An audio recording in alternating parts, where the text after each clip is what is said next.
This report shows 8 of Missouri's rural hospitals are in immediate risk of closure. 6 in Illinois, 29 in Kansas. That's the most of any state. I spoke with state and national experts to talk about what's putting so much pressure on these smaller facilities. Small rural hospitals are just plain more expensive to operate than urban ones. Experts say it's because fewer people visit them for procedures, it's more difficult to hire in those areas, they're less accessible, and they're not reimbursed the same through health insurance plans. A report compiled by the Center for Healthcare Quality and Payment Reform shows hundreds across the country are in dire financial trouble.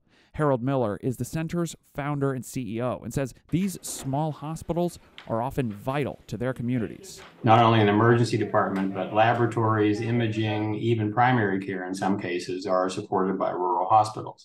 And so when a rural hospital closes, it may mean that there's literally no healthcare services left in the community. 10 rural hospitals in Missouri have closed since 2005. 57 remain open.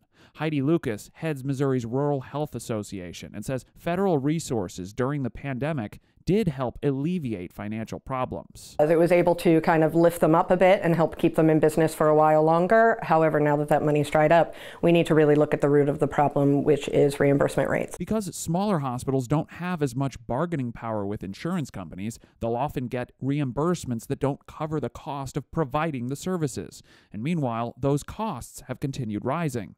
All health insurance plans need to pay adequately for health services in rural areas.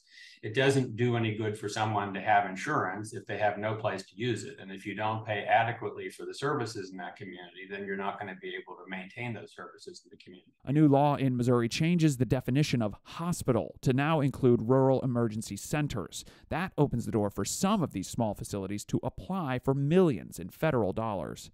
In Jefferson City, I'm Joe McLean.